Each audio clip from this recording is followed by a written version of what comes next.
नमस्कार, आदाब और सत श्री अकाल दोस्तों। मेरा नाम है उत्कर्ष मिश्रा और आप सभी लोगों का पॉलिटिकल साइंस अड्डा के इस यूट्यूब चैनल पर बहुत ही तहे दिल से स्वागत है दोस्तों आज हम लोग चैलेंजेस ऑफ नेशन बिल्डिंग ये वाला जो चैप्टर है इसका शुभारंभ हम कर रहे हैं, स्टार्ट कर रहे हैं। ये जो टॉपिक है और जो इस वीडियो में करवाने वाला ये सबसे इम्पोर्टेंट टॉपिक है। आगे चल के एक क्वेश्चन आएगा जो अक्सर एग्जाम में पूछा जाता है और ये बहुत ही इंपॉर्टेंट टॉपिक है, तो इस वीडियो को जरूर देखिएगा एंड तक।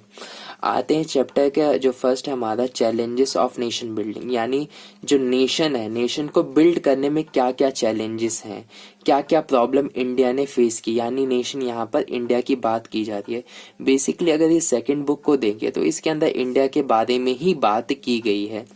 तो बेसिकली ये चैप्टर ये बताता है कि जो देश है भारत, इस भारत को खड़ा होने में, भारत को भारत जैसा बनने में कितना समय लगा, उसको क्या प्रॉब्लम फेस करना पड़ा। तो सबसे पहले इसका थोड़ा ओवरव्यू समझते हैं, थोड़ा सा बैकग्राउंड में चलते हैं, फिर थोड़ा आगे आते हैं चैलेंजेस पे। Challenges for the new nation, जैसा कि आपके बुक के अंदर टॉपिक आपको मिलेगा। At the hour of midnight on 14-15 August 1947 independence. देखो देखा जाए तो मिडनाइट 14 से 15 अगस्त को भारत को आज़ादी मिली थी 1947 के अंदर। हमारे जो फर्स्ट प्राइम मिनिस्टर थे जवाहरलाल नेहरू, उन्होंने एक स्पेशल सेशन को एड्रेस किया था कॉन्स्टिट्यूएंट असेंबली के अंदर, वो भी रात को। तो जवाहरलाल नेहरू ने जो हमारी कॉन्स्टिट्यूएंट असेंबली थी उसको एड्रेस किया था, कि स्पीच दिया था, और जो उन्होंने वो स्पीच दिया था वो बहुत ही ज्यादा फेमस है, बहुत ज्यादा फेमस है। इसको ट्रिस्ट विद डेस्टिनी के नाम से जाना जाता है। ये मैं चाहता हूँ, मैं आप लोगों को रिकमेंड करता हूँ कि ये ट्रिस्ट विद डेस्टिनी जो जवाहरलाल नेहरू द्वारा जो स्पीच दी गई थी इसको आप जरूर सुनिए। लेकिन मैं आप लोगों को इसकी, मैं पूरा स्पीच तो मैं आप लोगों को नहीं बता सकता, लेकिन इसकी मैं इस स्पीच की समरी बता सकता हूँ। मैं रिकमेंड करूंगा जरूर देखिए, वीडियो को कंप्लीट हो जाए तो आप लोग ट्रिस्ट विद डेस्टिनी का जरूर स्पीच सुनिएगा। बात करते हैं अगर, तो इस पे जो जवाहरलाल नेहरू है वो ये सपने दिखाते हैं भारत के नागरिकों के ऊपर कि भारत आने वाले समय में कैसा होगा, किस तरीके से वो वर्क करेगा, कैसा वो आगे चल के एक शक्तिशाली देश के रूप में उभरेगा। जवाहरलाल नेहरू जी ये भी बताते हैं कि हमारी जो आज़ादी है वो कितनी मुश्किलों से हमें मिली है और इसकी हम किस तरह से रिस्पेक्ट कर सकते हैं और कैसे हम इसकी रिस्पेक्ट करेंगे। और जो देश है भारत है, इसको जैसा हम चाहते थे, जो शहीद लोग, जो कुर्बान जो लोग हुए हैं, जैसा वो लोग चाहते थे हम वैसा बनाएंगे इसे। जब पूरी दुनिया सो रही होगी तब हम अपना भाग्य लिख रहे होंगे। ऐसा इस तरीके की चीजें उन्होंने कही थी। यानी उन्होंने मतलब इसको जब आप सुनोगे तो बहुत ही सुन के अच्छा लगेगा और मतलब बहुत ही अच्छा ये स्पीच है, आप सुनिएगा जरूर। अच्छा उन्होंने बोला था, सही में बहुत ज्यादा फेमस था, मुझे भी अच्छा लगा है। देखिए भारत है उसको आज़ादी है, ये बात समझ लो कि भारत को आज़ादी इतनी आसानी से नहीं मिला है। इसके लिए ना भारत को ना बहुत कुर्बानी देनी पड़ी है। भारत के लोग, भारत की जनता, भारत के सिपाही, हर यहाँ की एक एक हवा, एक एक मिट्टी ने बहुत ही ज्यादा सेक्रीफाइस किया है भारत को आज़ादी दिलाने में। और सभी लोग एक नेशन चाहते थे, भारत को उनके हिसाब से एक ड्रीम था कि भारत ऐसा हो वैसा हो। लेकिन दो चीजें ऐसी थी जिसमें सभी लोग सहमत थे। यानी जो पॉलिटिकल लीडर्स थे, आजादी के मिलने से पहले उन्होंने सोचा था कि जब हमें आजादी मिलेगी तो कम से कम हम ये चीजें जरूर करोगे। जैसे कि आप लोग सोचते हो कि अगर मेरे पास ये चीजें आ गई तो मैं इसको ऐसा कर दूंगा, वैसा कर दूंगा, मैं इसमें ऐसा कर दूंगा, ये कर दूंगा। तो ऐसा ये लोग भी सोच रहे थे कि जब भारत आजाद मिलेगा हमें तो हम इसके अंदर ये चीजें करेंगे। जैसे कि डेमोक्रेटिक गवर्नमेंट, यानी हम वहां पर डेमोक्रेटिक गवर्नमेंट लेकर आएंगे, यानी एक ऐसी गवर्नमेंट लेकर आएंगे जहां जो वो पीपल के लिए वर्क करे, पीपल के द्वारा ही इलेक्टेड हो, यानी लोगों के लिए काम करे, लोगों के द्वारा ही चुना जाए। डिक्टेटरशिप टाइप, मोनार्की टाइप बिल्कुल भी ना हो। दूसरी चीज इस बात पर वो सहमत थे कि government will be run for the good for all, good of all, यानी गवर्नमेंट है किसी एक कम्युनिटी पर ध्यान नहीं देगा। गवर्नमेंट जो है वो सभी लोगों के लिए काम करेगा, हर एक नागरिक के लिए, हर एक सिटीजन के लिए, हर एक रिलीजन, कम्युनिटी, जेंडर, कास्ट, हर एक सभी के लिए वो काम करेगा, किसी के साथ डिस्क्रिमिनेशन नहीं करेगा। लेकिन ये दो चीजें हैं वो कहने में इजी लगती है, और जो भी ऑब्जेक्टिव था वो कहने में इजी लगता है, लेकिन करते वक्त बहुत ही ज्यादा भारत के पसीने छूटे हैं। भारत के पॉलिटिकल लीडर्स को करने में बहुत ही कठिनाइयों का सामना करना पड़ा है। पहला चीज है कि जो भारत को आज़ादी मिली है, ये तो है नहीं कि बहुत ही आसानी से मिली है। भारत के शहीद बहुत सारे लोग हुए हैं, बहुत सारे लोगों ने सेक्रीफाइस किया है, बहुत ही डिफिकल्ट सर्कमस्टांसेस में हमें आज़ादी मिली है। हम freedom came with the partition of country, हमें आज़ादी तो मिली लेकिन भारत के दो टुकड़े हो गए, भारत और Pakistan. So it was difficult to achieve objective. दूसरी तरीके से कि ऑब्जेक्टिव जो इन लोगों ने सपने बनाए थे कि हम ये करेंगे, ऐसा नेशन, ऐसा होगा, वैसा होगा, फिर ऐसे में जब पार्टीशन हुआ तो कहीं ना कहीं ये डर हो गया कि पता नहीं और भी जो हमारे जो सपने हैं क्या वो पूरे हो पाएंगे कि नहीं हो पाएंगे।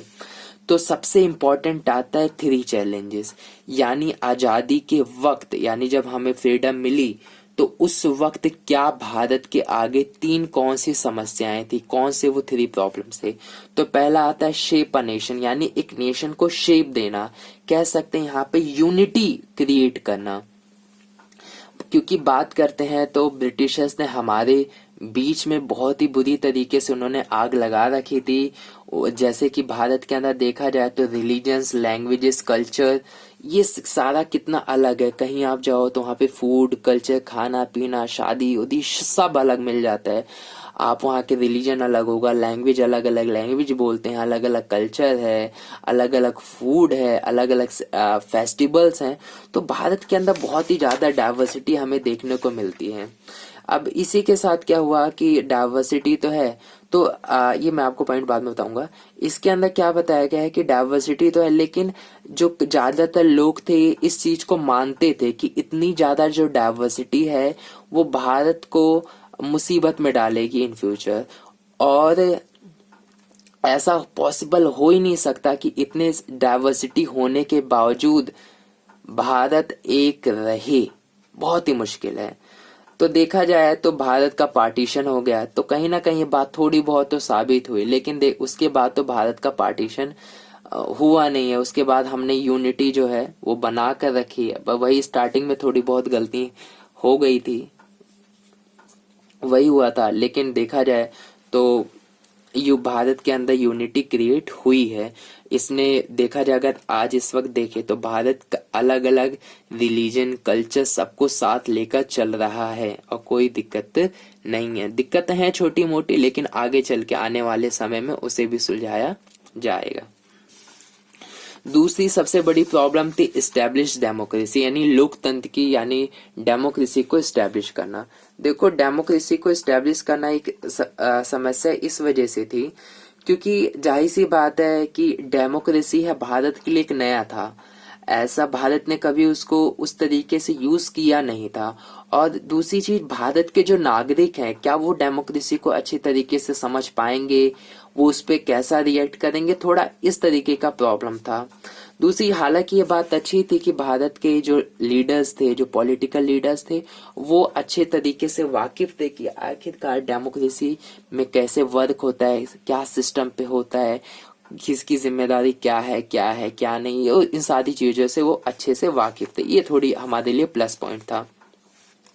The constitution granted fundamental right. देखो, डेमोक्रेसी को एस्टेब्लिश करने के लिए बहुत सारे काम किए गए, जैसे कि हमारे कॉन्स्टिट्यूशन में हमें फंडामेंटल राइट्स दिए गए। फंडामेंटल राइट्स हम पढ़ चुके हैं, आप लोग अच्छी तरीके से जानते हो, जैसे बोलने का अधिकार, घूमने का अधिकार, मतलब कहीं पे भी आप आ जा सकते हो, इस तरीके की चीजें। एवरी सिटीजन है राइट टू वोट, यानी हर एक सिटीजन, भारत का हर एक जो नागरिक है उसको ये अधिकार होगा कि वो वोट दे सकता है। इंडिया अडॉप्टेड रिप्रेजेंटेटिव डेमोक्रेसी, जो इंडिया है उसने अडॉप्ट किया है रिप्रेजेंटेटिव डेमोक्रेसी का, based on the parliamentary form of government. जो इंडिया है उसने अडॉप्ट किया रिप्रेजेंटेटिव डेमोक्रेसी, यानी यहाँ पर क्या होगा, प्रधानमंत्री होंगे, राष्ट्रपति होंगे, मंत्रिमंडल होगा। ये जो सिस्टम है ये हम रिप्रेजेंटेटिव डेमोक्रेसी हम 11th क्लास के अंदर पढ़ चुके हैं। आप देख लीजिए, अब पढ़ा है हमने 11th क्लास के अंदर। तो ये सिस्टम होगा, पार्लियामेंट्री फॉर्म ऑफ गवर्नमेंट होगा। तो ये हमने डेमोक्रेसी को फुलफिल करने के लिए इस चीज को हमने अपनाया है। दूसरी चीज, a democratic constitution is necessary but not sufficient for establishing a democracy. देखो, माना जाता है कि अगर आप एक डेमोक्रेसी है, मतलब अगर आप डेमोक्रेसी को एस्टेब्लिश कर रहे हो तो डेमोक्रेटिक कॉन्स्टिट्यूशन होना बहुत ज्यादा जरूरी है। यानी उस देश का जो संविधान होना चाहिए वो डेमोक्रेटिक होना चाहिए, ऐसे पन्नों पे नहीं होना चाहिए, हकीकत में भी होना चाहिए, कागजों में केवल मेंशन नहीं होना चाहिए। दूसरी चीज ये है कि the challenge was to develop democratic practice in accordance with the constitution. यहाँ क्या बात की कि इसको एक एग्जाम्पल से मैं आपको समझाऊंगा। देखो, डेमोक्रेसी को होना और डेमोक्रेसी सही में होना ये दो अलग चीज है। समझिएगा कैसे। भारत क्लेम करता है डेमोक्रेसी, पाकिस्तान क्लेम करता है, चाइना क्लेम करता है। तो यहाँ मैं दो की बात करता हूँ, पाकिस्तान और चाइना की। ये दोनों ही हमारे पड़ोसी देश अपने आप को क्लेम करते हैं कि हम भाई डेमोक्रेटिक है, वी आर डेमोक्रेटिक, हमारे यहाँ पे डेमोक्रेसी अच्छे से फॉलो किया जाता है। उसके लिए वो कहते हैं देखो भाई हमारे यहाँ पे इलेक्शंस होते हैं और यहाँ पे जो प्रधानमंत्री चुने जाते हैं वो लोगों के द्वारा ही चुने जाते हैं। लेकिन हकीकत अलग है। अगर पाकिस्तान को देखा जाए तो वहां पर बेसिकली जो ज्यादा दबदबा होता है मिलिट्री का, मिलिट्री जिसे चाहे वो वहां का प्रधानमंत्री बनता है। अगर कोई मिलिट्री नहीं चाहती कि प्रधानमंत्री बने तो हिम्मत नहीं है पाकिस्तान के अंदर कि वो बंदा प्रधानमंत्री बन जाए। चाइना के अंदर पार्टी नहीं है, एक ही पार्टी है, कम्युनिस्ट पार्टी, कोई और पार्टी है ही नहीं, छोटी मोटी पार्टी है वो भी कम्युनिस्ट पार्टी में ही है। तो मतलब कम्युनिस्ट पार्टी से परमिशन लेती हैं वो भी खड़े होने के लिए, इलेक्शन के पार्टिसिपेट करना है तो भी वो कम्युनिस्ट पार्टी से पूछती हैं। तो कुल मिला के कम्युनिस्ट पार्टी है वहां पर, यूं कह लें, और कोई पार्टी नहीं है। तो फिर काहे का, हमें तो चॉइस है ही नहीं कहीं, हमें तो एक ही है, उसी को ही चुनना है, कम्युनिस्ट पार्टी को ही। तो वो नाम के होते हैं, जैसे कि आप लोग टाइम टेबल बनाना और टाइम टेबल को फॉलो करना दो अलग चीजें होती हैं। सेम इसी तरीके से डेमोक्रेसी होना और डेमोक्रेसी एक्चुअल में होना ये दो अलग चीजें। आप अपने आप को क्लेम करते हो और आप एक एक्चुअल में हो, ये दोनों ही अलग चीजें हैं। तो भारत भी इन्हीं चीजों पे है कि वो अच्छे से कोशिश कर रहा है कि यहाँ पे डेमोक्रेसी हो, और अभी भी वो कोशिश कर रहा है। और अभी इट मीन्स नहीं है कि बुरी बात है, अच्छी बात है, क्योंकि ये चलता रहता है सिस्टम के साथ साथ, समय के साथ साथ चेंजेस आते रहते, लेकिन अच्छी बात है। और अच्छे से भारत के अंदर डेमोक्रेसी एस्टेब्लिश है। Ensure the development, last but not the least लेकिन very important, ensure the development के अंदर क्या बताया गया कि देखो जब भारत आजाद हुआ तो भारत के अंदर क्या प्रॉब्लम था कि यहाँ पर जो अलग अलग धर्म हो गए, रिलीजन हो गया, तो इनके बेस पे बहुत ही ज्यादा डिस्क्रिमिनेशन होता था लोगों के, जेंडर, कास्ट, फेस के ऊपर, उनकी एज के ऊपर, और उनके रंग, रूप, आंख, नाक, कान, हर बेस पे उनके साथ डिस्क्रिमिनेशन किया जाता था। ऐसे में क्या था, इंश्योर द डेवलपमेंट, यानी डेवलपमेंट को इंश्योर करना भारत के अंदर। कैसे, well being of the entire society and not only for some section, यानी भारत के अंदर चाहे पूरी सोसाइटी को आपको वेलफेयर करना है, उनके लिए काम करना है। ऐसा नहीं कि आप केवल एक सेक्शन के बैठ जाओ और उनके लिए काम करो, बाकी सेक्शन को आप छोड़ दो, पूरी सोसाइटी को आप छोड़ दो, ऐसा नहीं करना है। दूसरा, the constitution clearly laid down the principle of equality and special protection. Constitution साफ साफ ये कहता है, वो इक्वालिटी के प्रिंसिपल पे चलता है। वो कहता है कि स्पेशल प्रोटेक्शन मिले टू सोशली डिसएडवांटेज ग्रुप, यानी उन जो डिसएडवांटेज ग्रुप्स है, जिनके साथ पास्ट में भेदभाव हुआ है, डिस्क्रिमिनेशन हुआ है, उनको क्या मिले, प्रोटेक्शन मिले, ताकि वो समाज के अंदर आगे बढ़ सके। And religious and culture communities, चाहे वो रिलीजियस या कल्चर कम्युनिटीज है जो बैकवर्ड हैं, उनको प्रमोट किया जाए ताकि वो भी समाज के अंदर आगे बढ़ सके और अपने लिए काम कर सके। देखा जाए तो माइनॉरिटी मेजॉरिटी दो होता है। माइनॉरिटी जो लोग होते हैं वो अक्सर दबाए जाते हैं मेजॉरिटी के ऊपर। तो भारत का कॉन्स्टिट्यूशन इस बात पे जोर देता है कि डेवलपमेंट हो दोनों का, ये नहीं कि मेजॉरिटी लोगों का ही डेवलपमेंट हो रहा है, माइनॉरिटी का डेवलपमेंट नहीं हो रहा। चाहे वो जैसे जेंडर पे मान लेते हैं मेजॉरिटी है मेल की और माइनॉरिटी है फीमेल की, तो ऐसा ना हो कि मेजॉरिटी वालों का ही यानी मेल का ही भला हो, नहीं, माइनॉरिटी वाली जो फीमेल है इनका भी भला होना चाहिए, ऐसा ही। The constitution also set in the directive principle of the state policy the welfare goals that democratic polis must achieve.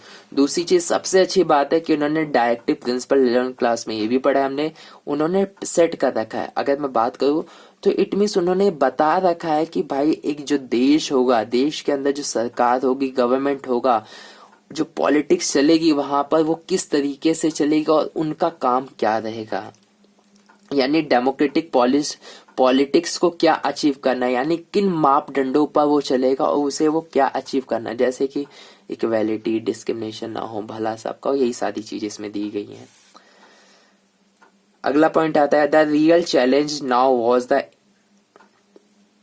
Evolve effective policies for economic development and eradication of poverty. दूसरी चीज सबसे रियल चैलेंज ये जो था तो था ही, लेकिन सबसे रियल चैलेंज ये है कि इकोनॉमी को अपनी ग्रोथ करना, यानी देश के हर एक समूह को अच्छे से ग्रो करना है और देश के अंदर जो पॉवर्टी है, जो गरीबी है, उसको कम करना है।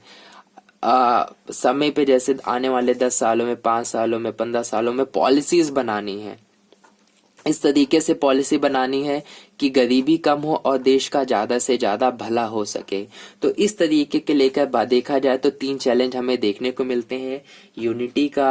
यूनिटी क्रिएट करना, दूसरी चीज हमें चैलेंज पता चलता है कि डेवलपमेंट करना है, फिर एक और पता चलता है जहां हमें करना है कि डेमोक्रेसी को स्टैब्लिश करना है, लोकतंत्र को स्थापित करना है। तो आई होप ये जो वीडियो है आप लोगों को बहुत अच्छी लगी होगी, अच्छे से समझ ली होगी। इम्पोर्टेंट वीडियो है और ये अपने इम्पोर्टेंट वीडियो है, इस वजह से आप अपने दोस्तों में भी शेयर कर दीजिए। हो सकता है कि वो भी इस टॉपिक की नीड हो, उनकी हेल्प करिए आप। और वीडियो को अच्छा लगा है तो लाइक करिए, कमेंट करिए और हमारे चैनल को सब्सक्राइब करिए अगर आपने अभी तक नहीं किया है, क्योंकि मैं बहुत सारी ऐसी ही वीडियो लाने वाला हूँ। तो मिलते हैं आप लोगों से नेक्स्ट वीडियो में, तब तक के लिए बाय बाय।